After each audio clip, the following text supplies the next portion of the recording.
हाय। नमस्कार। मेरा नाम डॉक्टर अंकुर चिकार है और मैं काय चिकित्सक और इंटरनल मेडिसिन स्पेशलिस्ट हूँ और डायबिटीज़ के पेशेंट्स में मैं काफ़ी रुचि रखता हूँ। उन लोगों को ट्रीटमेंट में काफ़ी समय से दे रहा हूँ और काफ़ी अच्छा रिजल्ट है मेरे पेशेंट्स का। मैं इकाई मेड केयर सेंटर के इस प्लेटफॉर्म पे आपको आज एक छोटी सी वीडियो के माध्यम से ब्लड शुगर चार्टिंग किस तरीके से करना चाहिए ये समझाना चाहता हूँ। बहुत बार मैं देखता हूँ कि लोग बाग जो कि शुगर के पेशेंट होते हैं वो आते हैं और किसी भी टाइम का, अगर सपोज करो मेरे भी बहुत पेशेंट्स हैं, मैं देखता हूँ उनको मैं समझाता हूँ कि अगली बार आप आएंगे तो मेरे पास ब्लड शुगर चार्ट लेके आइए। तो उनको समझ नहीं आता कि ब्लड शुगर चार्ट का मतलब क्या है। बहुत ऑब्वियस सी बात है, एकदम से कैसे समझेंगे एग्जैक्टली हम क्या चाहते हैं। पेशेंट नहीं समझ पाते हैं, आप लोग नहीं समझ पाते। तो उसी को मैं थोड़ा सिंप्लीफाई करना चाहता हूँ कि अगर आपका डॉक्टर, आप जिनके पास जा रहे हैं शुगर अपना बीमारी लेके, जो आपको दवा बताते हैं, वो कहते हैं कि मेरे को शुगर चार्ट लेके आइए और आप बार बार विजिट डॉक्टर के पास नहीं करना चाहते हैं, तो इस वीडियो को थोड़ा ध्यान से देखिए और आप समझिए कि किस तरीके से आप शुगर अपना चार्ट करके लेके जाएं, ताकि डॉक्टर को एक बहुत अच्छा अंदाजा लग जाए कि ओवरऑल आपका शुगर कैसे चल रहा है और वो एक ही बार में आपको महीने 2 महीने की मेडिकेशन दे के बोले कि हाँ आप उसके बाद मेरे को शुगर चार्ट करके बता दो। या फिर आप सेम चीजें महीने भर के बाद घर से करके आप व्हाट्सएप के थ्रू, आजकल तो व्हाट्सएप के थ्रू आप चार्ट भेज के डॉक्टर से पूछ सकते हैं कि देखिए मेरा ऐसे चल रहा है, क्या मेरे को आने की जरूरत है या मैं उन्हीं मेडिकेशन को आगे कंटिन्यू करूँ। तो उसमें शुगर चार्ट आप किस तरीके से कर रहे हो बहुत इंपॉर्टेंट है, उस चीज को समझिए। ये सिर्फ आप ये वीडियो आप इसको देखेंगे और इसको समझेंगे तो आप ये जानेंगे कि किस तरीके से डॉक्टर के पास अपने आप विजिट्स को भी बचा सकते हैं। तो मल्टीपल विजिट में आपका टाइम बच रहा है, पैसा बच रहा है, प्लस अननेसेसरी कंफ्यूजन बच रही है।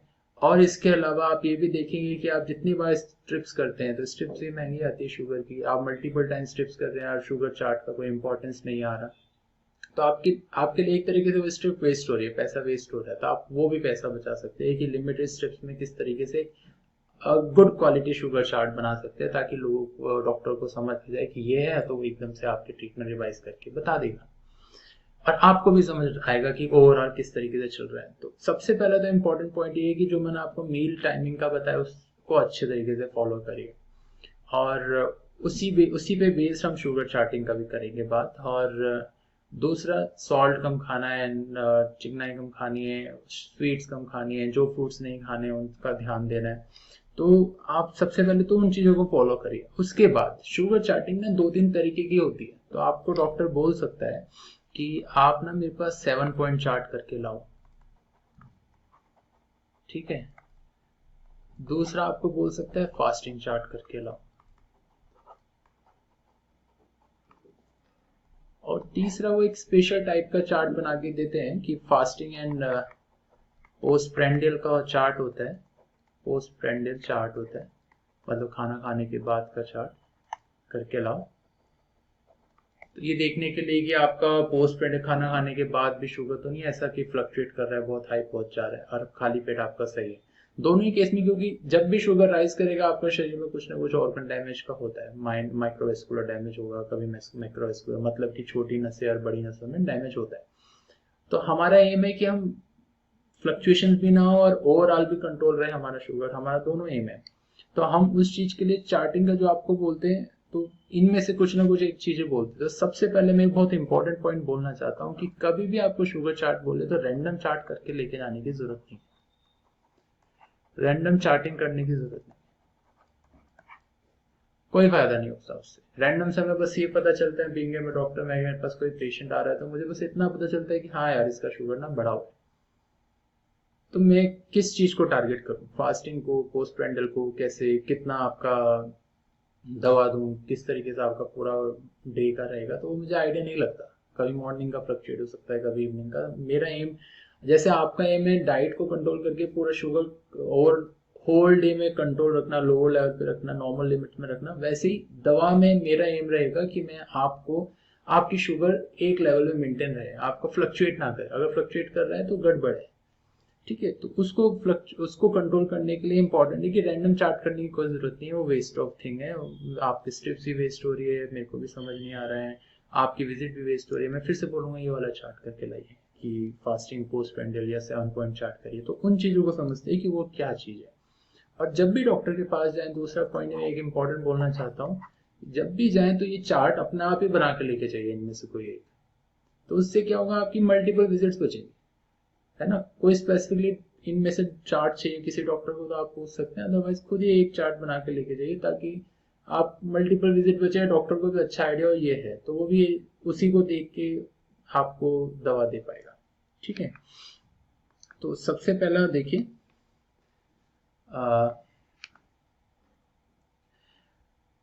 7 पॉइंट चार्ट देखते हैं। सबसे पहले क्या होता है, 7 पॉइंट चार्ट होता है कि सुबह हमने ब्रेकफास्ट किया था 8 से 9 के आसपास, है ना। तो सबसे पहला तो आपने बिफोर ब्रेकफास्ट कर लिया, तो ये फास्टिंग हो गई, राइट। तो नंबर 1 फर्स्ट पॉइंट, डे 1, मतलब आज अगर मैं मानूं आज 2 तारीख है, तो 2 जून को आपने ये कर लिया। तो एक पॉइंट और मैं बोलना चाह रहा हूँ कि इसमें एक ही दिन में सारे चार्ट करने का भी कोई इंपॉर्टेंस नहीं है, तो डोंट डू सेम डे में multiple readings, same day multiple readings मत करिए, कोई फायदा नहीं। जैसे आप एक ही दिन में खाली पेट का भी कर लो, उसके बाद का कर लो, फिर दोपहर का खाली पेट, उसके बाद का, फिर शाम का खाली पेट, फिर खाना खाने के बाद का, कोई पॉइंट नहीं है दिन में 6 रीडिंग करने का। इन 6 को मल्टीपल डेज में डिवाइड करते हैं, क्योंकि हमें ओवरऑल देखना है कि आपके एक दिन में, फिर अगले आने वाले दिन में, फिर उससे अगले आने वाले दिन में फ्लक्चुएशन तो नहीं हो रहा। अगर हो रहा है तो हमें उस चीज को भी टारगेट करना होता है। तो सबसे पहले डे 1, अगर आपको 7 पॉइंट चार्ट में समझा रहा हूँ आपको यहाँ पे, अगर 7 पॉइंट चार्ट बोलते हैं आपको, तो उसका मतलब ये है कि डे 1 जैसे हो गया 2 जून, तो डे 1 को आप फास्टिंग करो सुबह खाना खाने से पहले, राइट। दूसरा हमने खाना बोला था आपको कि 11 बजे के आसपास एक फ्रूट खा रहे हो, ब्रेक ले रहे हो। तो डे 2 यानी 3 जून को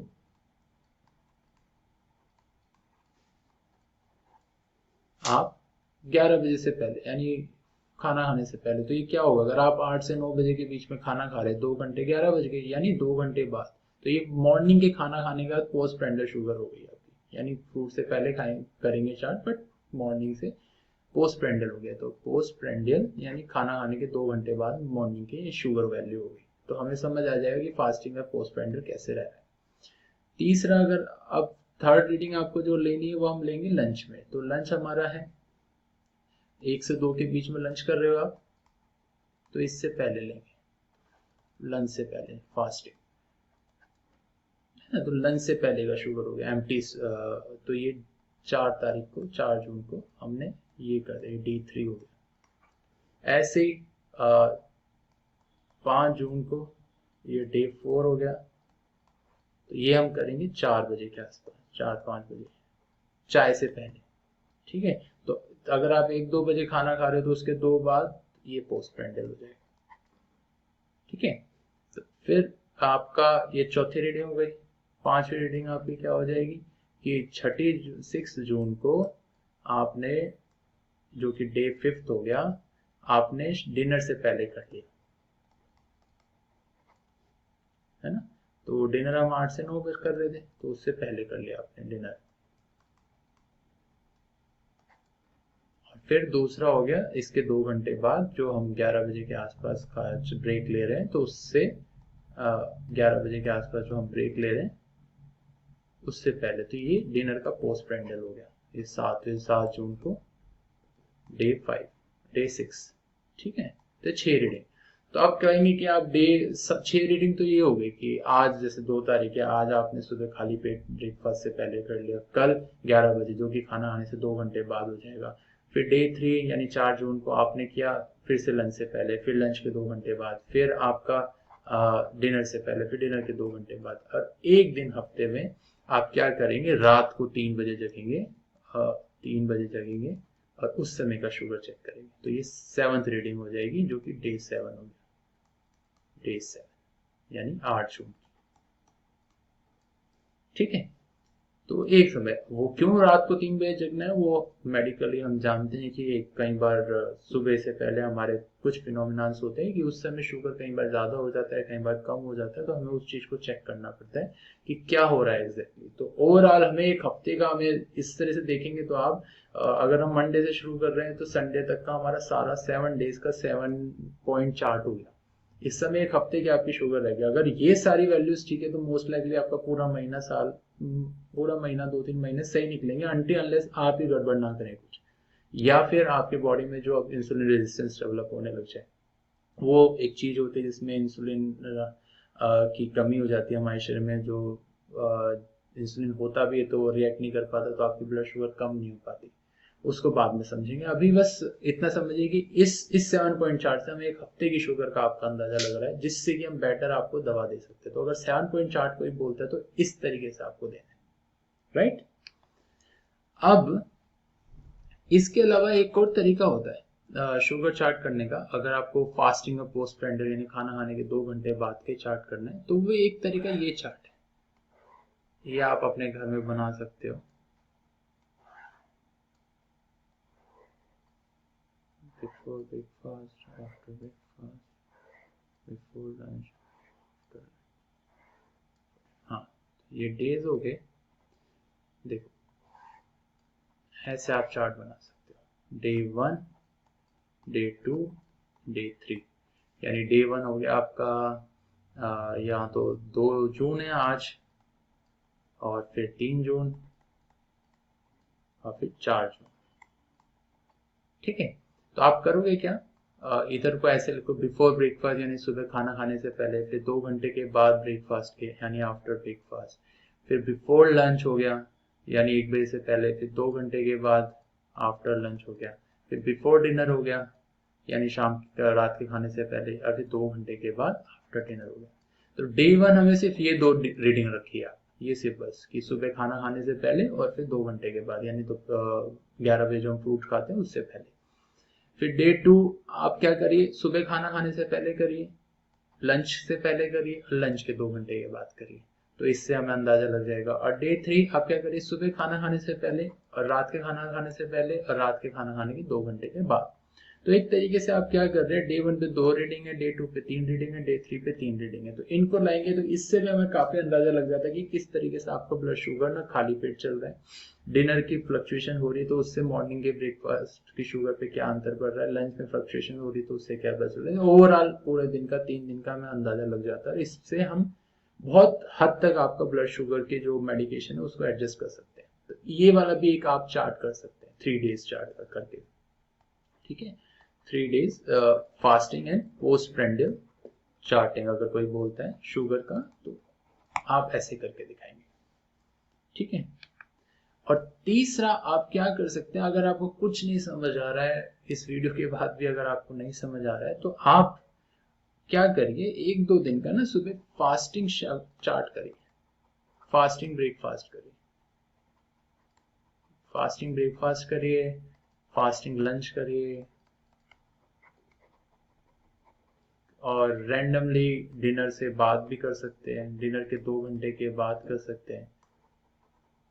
ठीक है, तो फास्टिंग करिए। ये बहुत क्रूड, बहुत रफ मेथड हो जाएगा, मतलब मगर आपको कुछ नहीं समझ आ रहा तो आप फास्टिंग शुगर लेके जाइए रादर देन रैंडम। रैंडम का कोई इंपॉर्टेंस खास नहीं रहता, आप फास्टिंग लेके जाइए।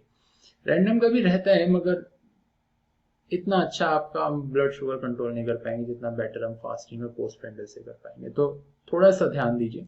तो आप इस तरीके से शुगर चार्ट करके जाएंगे तो बहुत अच्छा रहेगा आपके लिए, आपकी मल्टीपल विजिट्स बचेंगे, आपकी स्ट्रिप्स के काउंट्स बचेंगे। तो ध्यान रखिए इन बातों का। और फिर भी अगर कुछ आपको डाउट होता है तो आप अपने नियर बाई जो इकाई मेडिकल सेंटर का यूनिट है आप उसमें जाइए, और वहाँ के जो डायबिटोलॉजिस्ट हैं मेरे अलावा, वो आपका ब्लड शुगर कंट्रोल करने और ब्लड शुगर के रिलेटेड एजुकेशन देने के लिए बहुत हेल्प करेंगे। और कीप वॉचिंग। धन्यवाद।